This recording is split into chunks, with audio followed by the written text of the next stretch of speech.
Hare Krishna, bienvenidos nuevamente, saludos. Continuamos con el Bhagavatam en el texto 25 y 26, hoy en el capítulo 15. Om Namo Bhagavate Vasudevaya.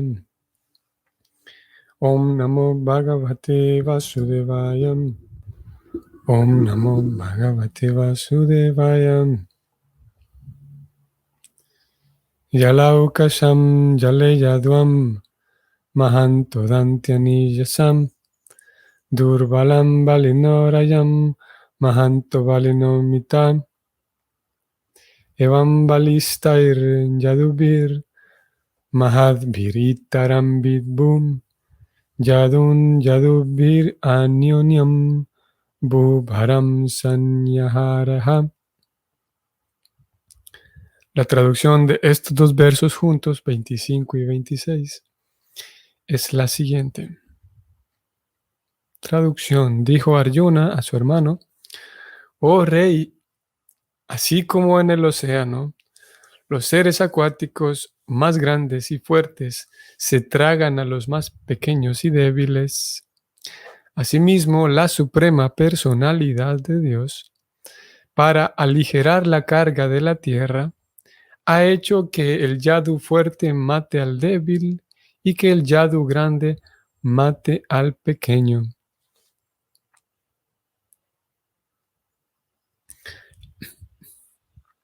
Ayer dijimos y hemos venido hablando estos días de la partida tanto de Krishna como de los yadus. En este momento se está hablando de la familia de Krishna, toda ese grupo de guerreros que consistía en guerreros. Y también las esposas de Krishna que hace unos días leímos, dos o tres versos atrás, como también la partida de los Pándavas al final del capítulo. Vamos a saber de ello. Y aquí, que Arjuna ya de manera explícita se refiere a que de manera clara y explícita y directa, él se refirió a la muerte de los yadus. Y aquí interesante la analogía que él pone, la analogía que él presenta, recordando siempre a Arjuna que gracias a la intervención de Krishna, no solo la intervención de Krishna, sino el plan de Krishna, hizo que los yadus se mataran entre sí. ¿Ustedes recuerdan en el verso de ayer? Vamos al de ayer, en donde Arjuna decía que a veces las personas, voy al verso 24, a veces las personas se matan entre sí, otras veces se protegen entre sí. Todo ello se debe a la voluntad suprema del Señor, la personalidad de Dios, dijo en el verso 24. Y hoy dice que en el verso 25-26 presenta la razón por la cual los yadus, Krishna decide que los yadus se aniquilen entre sí. Y también utiliza una analogía que también es interesante.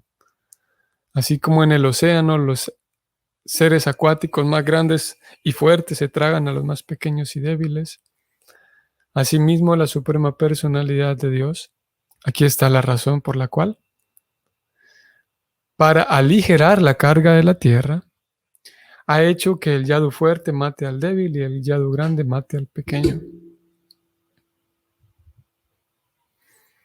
Y si ustedes recuerdan, como sabemos hasta este punto en el capítulo 15, hemos hablado en otras ocasiones, lo hemos leído de Prabhupada, que Krishna aparece para restablecer la justicia, que había un desorden en la justicia y en la religión, que Dharma en algunas ocasiones se traduce como la religión, pero también incluye ese concepto, en ocasiones también se puede traducir como justicia.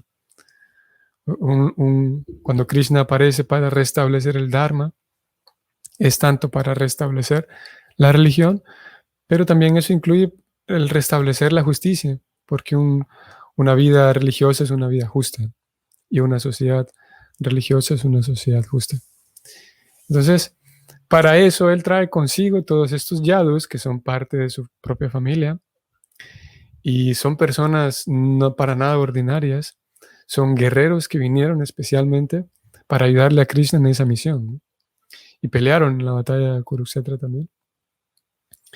Y ya cuando todo terminó, ahora estaban imagínense, toda esa cantidad tan grande de guerreros armados y todo, y estaban allí habiendo terminado, ya esto es posguerra, y estaban allí em, ya sin motivo aparente, porque, como digo, la guerra había terminado, y la única manera de deshacerse de ellos era que ellos mismos se aniquilaran, porque era una un ejército tan bien articulado que nadie podía. Y la analogía que se utiliza aquí por parte de Arjuna es interesante porque en el agua hay tantos seres vivos, seres acuáticos, que para poder acabar con ellos se requiere em, otros seres acuáticos. Y es muy difícil, mismo, si bien, si bien es verdad que en algunos casos el ingenio humano rebasa lo cuerdo y lo ético, y el ingenio humano es que acaba con todo lo que se pone enfrente, ¿no? Y acaba con toda la vida y hace desastres por todos lados. Y hoy por hoy no sería difícil acabar con todos los seres acuáticos que hay en el mar, ¿no? Sin embargo, para un pescador ordinario, así con su botecito y su red, eh, lleva más trabajo, ¿no? Lleva más trabajo el poder acabar con toda la vida que hay en el océano. Como digo, hoy por hoy, como Prabhupada en algunas ocasiones señala que la vida ha avanzado tanto la ciencia que hoy se puede matar a miles de personas con apretar un solo botón. Pero lo que estamos tratando de hacer ver es que para poder adentrarse en todas las profundidades del océano y poder acabar con toda la vida que hay allí en el océano, se requiere a peces que conozcan el océano, a seres acuáticos, como aquí es el término que se usa. Se requiere a seres vivos que conozcan bien ese océano para entonces ir, así los más grandes van acabando con los más pequeños y así sucesivamente. Similarmente, los yadus no sé, era imposible que alguien externo a los yadus pudiera llegar a causar un desorden de ese tipo y la aniquilación misma de ellos. Por lo tanto, Krishna, para aligerar la carga de la tierra, como dijimos, como vimos, es como si hay también podemos imaginar, si se requiere la presencia policial, digamos, la presencia así de un escuadrón eh, mm, inteligente, un escuadrón armado para calmar una zona en particular de una ciudad, ¿no? Y supongamos, podemos imaginar que hay un enfrentamiento policial con un bando opositor, tal vez de delincuentes, y hay un tiroteo y todo lo demás. Toda esa zona queda llena de las personas, naturalmente van a tener miedo, ¿no? Y habiendo terminado toda la intervención policial, podemos imaginar que en esa zona, que antes tal vez, o que es un parque, digamos, ese lugar tan agradable que era un parque y fue ahí el enfrentamiento con armas y todo. Después del enfrentamiento, cuando ya ocurrió todo, imaginemos que queden cientos de policías ahí también, todavía, con sus, con sus carros, sus patrullas, ellos mismos caminando por las calles, súper armados, con todos sus cascos ¿cómo se llama? Y escudos y armas, y ellos son muchos, y aparte de tener sus carros, tienen tiendas de campaña porque son cientos. Mismo la presencia de todos esos policías generaría un ambiente tenso también, mismo a pesar de que ellos simplemente son policías. Claro que nuevamente la realidad actual es que en algunos lugares, en muchos lugares, ya la presencia de un policía es es, genera desconfianza, porque por diferentes razones mismo la policía, el- el- la presencia policial a veces abusa y asalta a veces y maltrata a la ciudadanía. Ese es otro tema, ¿no? Pero en cuanto a la analogía y la alegoría que estamos queriendo presentar es que eh, mismo a pesar de que haya terminado ya el enfrentamiento, la presencia de tantas personas armadas ahí en esa zona haría que los niños jueguen intranquilos en ese parque.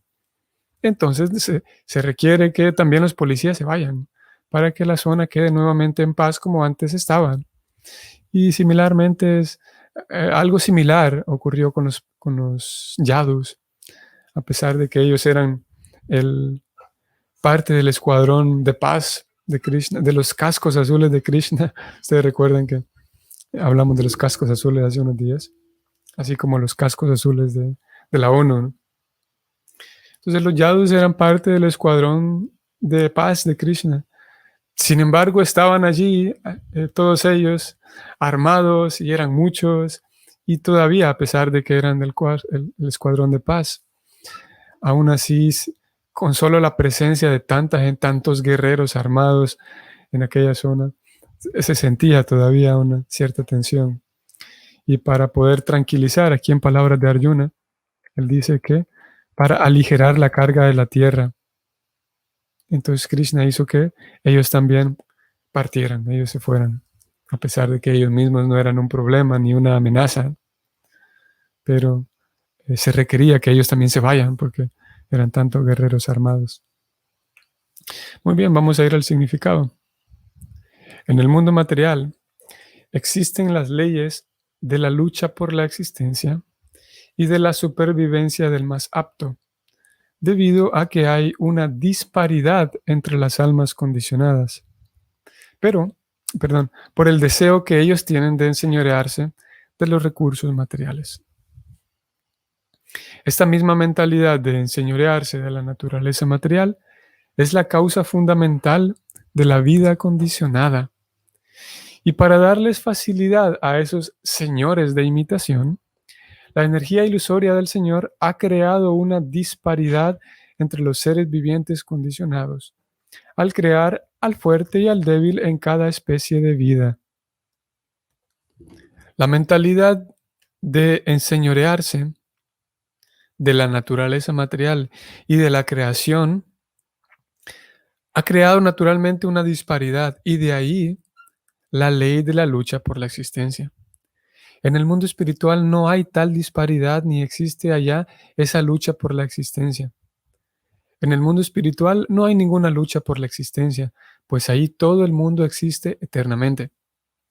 Ahí no hay disparidad alguna porque todo el mundo quiere prestarle servicio al Señor Supremo y nadie quiere imitar al Señor, tratando de volverse el beneficiario.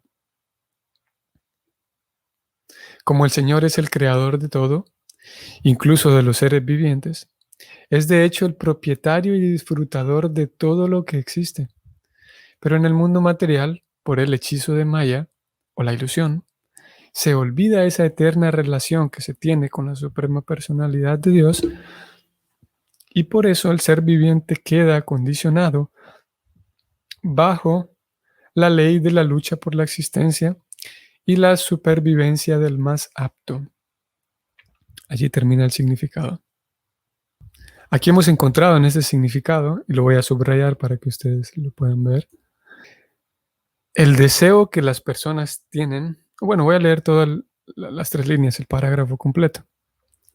En el mundo material existen las leyes de la lucha por la existencia y de la supervivencia del más apto, debido a que hay una disparidad entre las almas condicionadas, por el deseo que todos tienen de señorearse de los recursos materiales.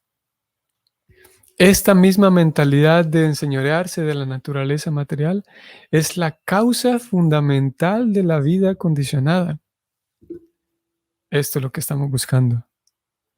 El deseo o la mentalidad de enseñorearse de la naturaleza material es la causa fundamental de la vida condicionada. En otras palabras, uno está enredado o una persona se enreda en la vida condicionada material y sufre y se enfrenta con el karma doloroso y sufre, ¿sí? O sea, vida condicionada, vamos por partes. Vida condicionada se refiere a vida de sufrimiento, vida de, sí, sufrimiento y angustia, en donde la persona para vivir feliz tiene tantas condiciones, depende de tantas cosas y en fin de cuentas está condicionada al karma bandhana, o sea, a la ley del karma, que lo hace como una, ustedes sabrán, una lavadora, bueno, no toda o una secadora, que al menos de tambor así, eh, ¿cómo se llama? Horizontal, en donde el alma está eh, metida en ese enredo, en ese karma bandhana, que es un ciclo, y, y simplemente está cayendo mientras sube un poco por la misma, supongo que esa también es centrífuga, no sé si también en este caso es centrífugo, pero el alma por el mismo movimiento del, así como la secadora, el mismo movimiento que genera el tambor mismo. El alma a veces sube y cae nuevamente y está en ese enredo constante. Y a veces sube hasta lo más alto y lo más grato, donde tiene completa fama y respeto de los demás, y una estabilidad económica y una estabilidad emocional, y por fin ya encontró la pareja que tanto soñaba y su media naranja, para eventualmente el tambor, como no para de girar, el karma bandhana, tiene que caer y estrellarse nuevamente con la parte inferior del tambor de la secadora para nuevamente volver a subir y estar enredado en ese ciclo eterno. Y eso significa vida condicionada. Las escrituras llaman, o bueno, hay un verso muy bastante conocido en las escrituras, o bastante citado, en donde se dice que, vamos a ver si recuerdo cómo comienza en sánscrito. Bhakti Latavilla es el verso que describe el Brahmanda Brahmite Kona, ya lo recordé. Brahmanda Brahmite Kona Bhagyavan Jiva.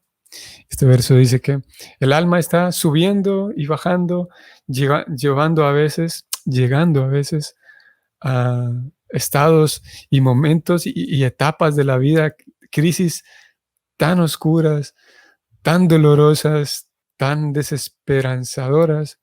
Y a veces el alma de la persona llega a niveles tan gratos, como decía, estabilidad emocional, estabilidad económica, buena salud, para nuevamente volver a caer en un agujero tan desagradable, otra crisis nuevamente, y etcétera. Manda Brahmite Kona hace referencia a eso, a la vida condicionada.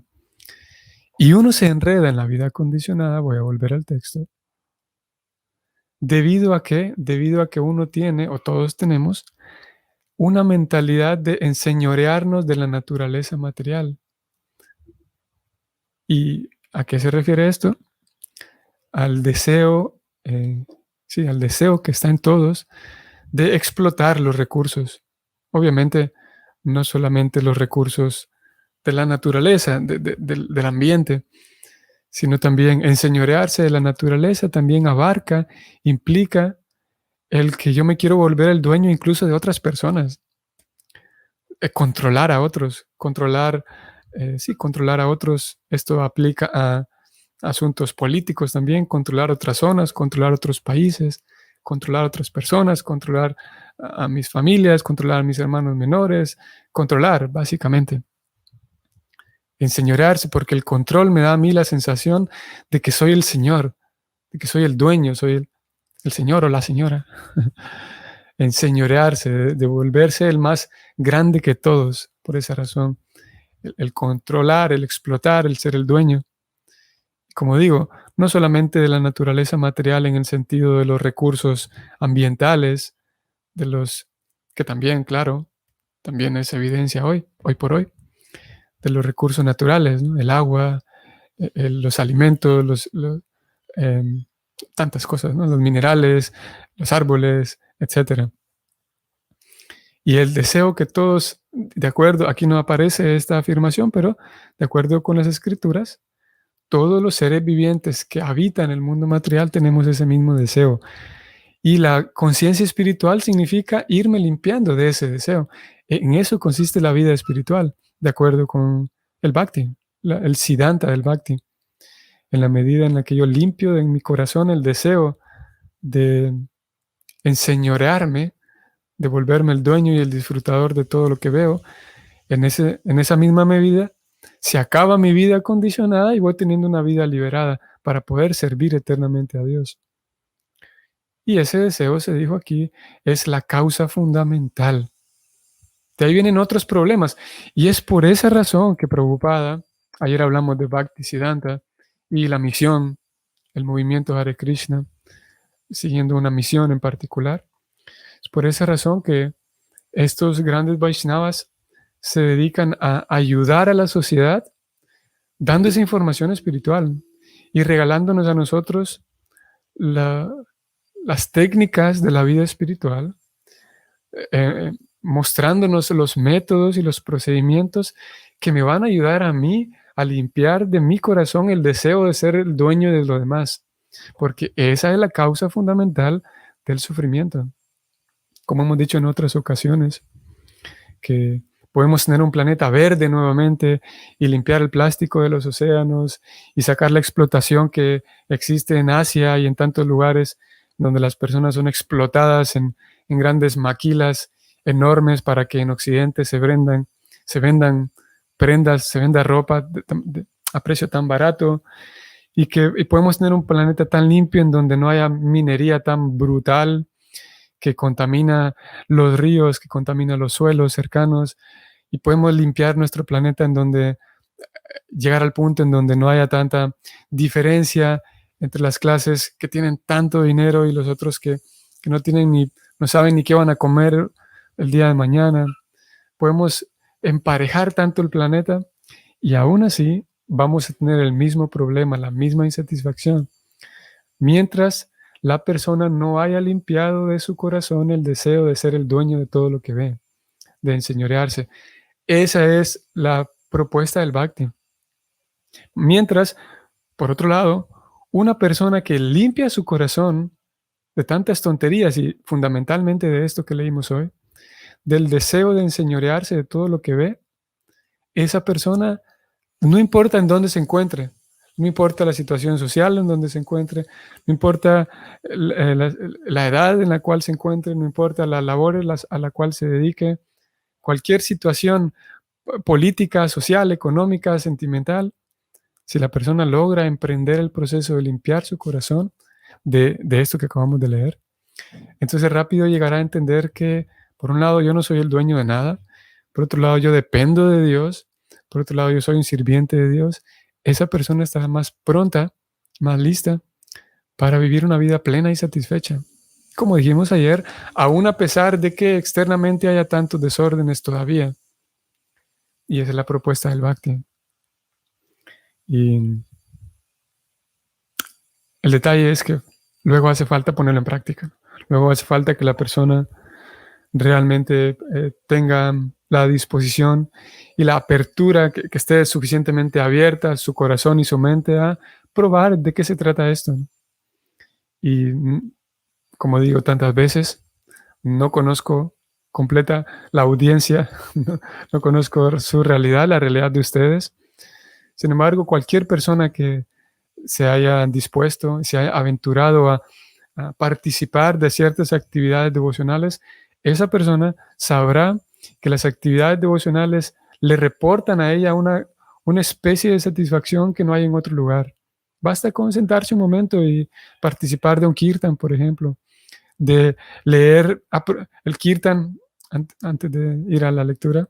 El kirtan mismo proporciona una satisfacción diferente. El leer las descripciones que se dan en los libros, las escrituras, leer aquellas descripciones que se dan acerca de Dios, acerca del alma, las respuestas profundas a preguntas profundas de la vida que proporcionan estos libros, son muy satisfactorias al corazón.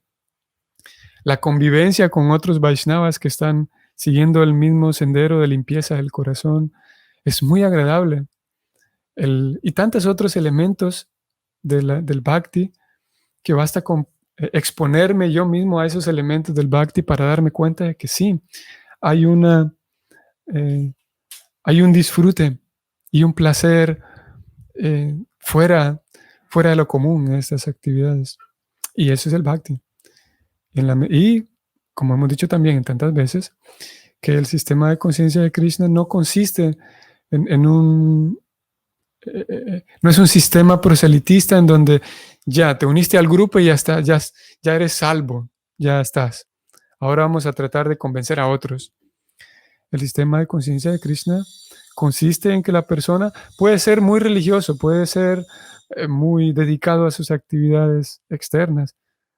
Sin embargo, deberá la persona estar atenta a limpiar de su corazón la causa fundamental de todo sufrimiento. Y esa causa fundamental es la mentalidad, como ya dijimos hoy, la mentalidad de enseñorearse de otros y de los recursos. Porque yo me puedo volver un buen religioso y seguir expresando en mi comportamiento el deseo de enseñorearme de otros. Y disfrutar entonces, yo puedo disfrutar de darte órdenes, puedo disfrutar de tener un puesto jerárquico en la institución, porque la institución fundada por Prabhupada tiene eso, tiene una realidad institucional, para que la cosa funcione a grandes escalas, a una escala global como lo es ISKCON. Entonces yo también pudiera sentirme atraído a escalar posiciones y sentirme contento porque puedo enseñorearme de otros, porque puedo dar órdenes, porque puedo tener influencia sobre otros, y también el practicante, el estudiante, deberá estar atento a limpiar la causa fundamental de todos los sufrimientos, a no quedar presa de esa mentalidad que es enseñorearse de lo demás y de los demás. Y es vida espiritual. En eso consiste sabemos tantas religiones genuinas, o tal vez no tantas, pero una religión genuina siempre apunta a eso, a servir de manera genuina a los demás, a realmente buscar el bienestar de los demás. Una religión genuina que busca eso va en buena dirección y que en fin de cuentas una religión que apunta y dirige al estudiante a amar a Dios, a limpiar su corazón para amar a Dios. Prabhupada se refería a esto como una religión verdadera. Eso es religión, independientemente si vamos a llamarle de tal o cual forma a esa religión. Pero si está buscando el amar a los demás y el amar a Dios, entregar mi vida a Dios, estamos en el camino correcto. Aquí se habla de cómo la naturaleza material, la Prakriti, ha creado por todos lados especies de vida fuertes y débiles. Aquí está, ha creado una disparidad entre los seres vivientes. Hoy por hoy hay algunas filosofías que forman parte del posmodernismo que apuntan muy anticientíficamente, que por ser anticientíficas se les llama ideologías. Es anticientífico la propuesta de que todos somos iguales y que tanto hombres como mujeres somos iguales y por lo tanto, tanto hombres como mujeres podemos realizar las mismas actividades. Y dentro de esa lucha, ese intento por traer justicia al mundo, se termina cayendo en ideologías que son eso, anticientíficas. Porque tanto la biología, la genética, demuestran que hay diferencia entre los diferentes seres vivientes. Tanto aquí mismo en palabras del Bhagavata, en palabras de Prabhupada, se describe cómo la energía material, la creación de Dios ya por orden natural ha creado diferencia entre los seres. Y somos iguales, tanto hombres y mujeres somos iguales en dignidad, somos iguales como seres vivientes, pero nuestras capacidades son distintas. Y no solo hombres y mujeres, sino sabemos, ¿no? Hay diferentes habilidades entre un americano, un latinoamericano con un japonés. Hay diferencias en habilidades y capacidades, porque cada ser viviente es distinto.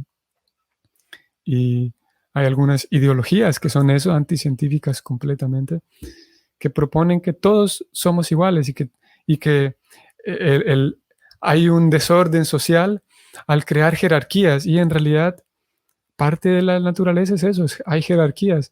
Al haber diferencias habrá jerarquías, porque habrá personas que son más capaces con matemáticas, hay personas que son más hábiles para dibujar, hay personas que son más hábiles en el deporte, hay personas que son más hábiles de tantas maneras.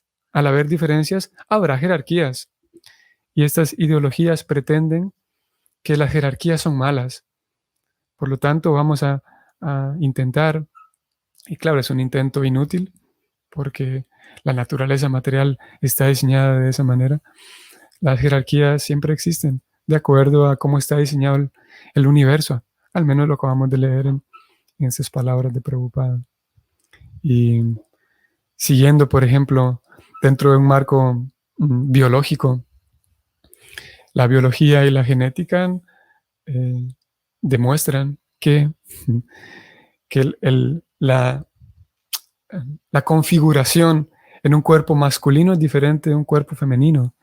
Y siempre, en todos los, o al menos en la mayoría de los casos, el cuerpo masculino, el cuerpo macho, siempre tiene la iniciativa para acercarse a un cuerpo femenino, o sea, a un cuerpo hembra, hablando en términos biológicos.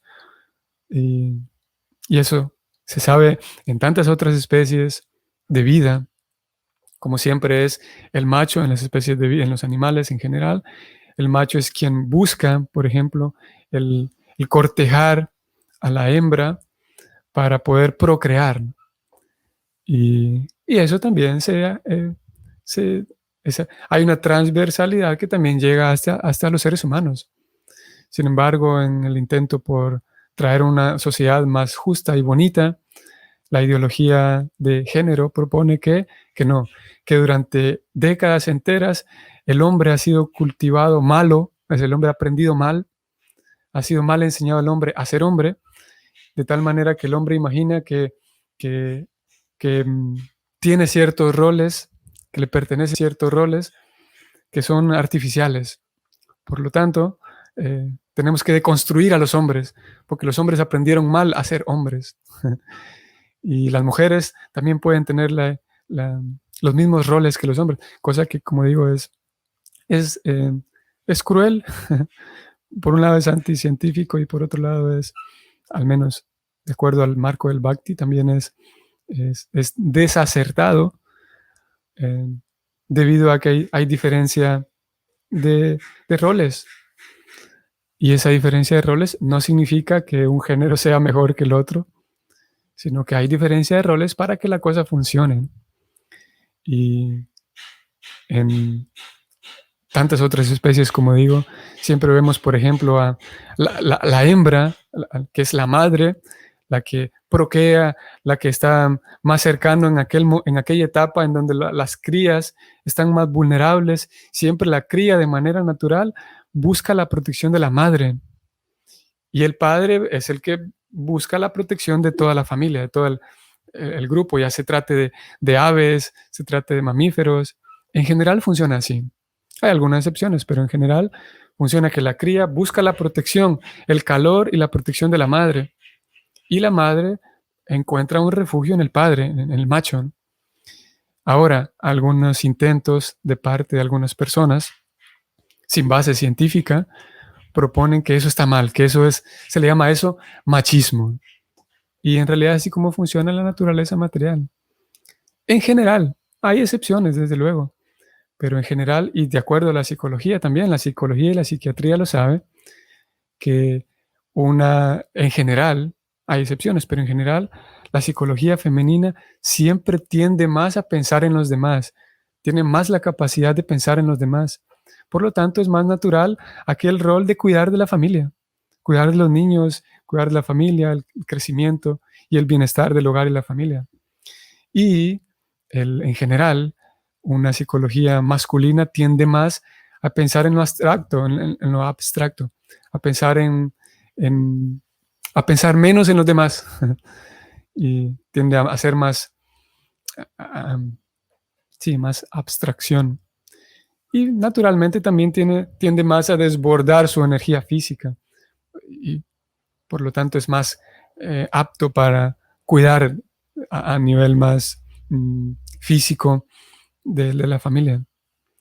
Solo que, como digo, algunas personas proponen que eso es violencia, que eso es una mal construcción de la masculinidad y por lo tanto hay que deconstruir a los hombres para que dejen de pensar en que ellos tienen que proteger a los demás, porque ellos están poniendo superiores a los demás.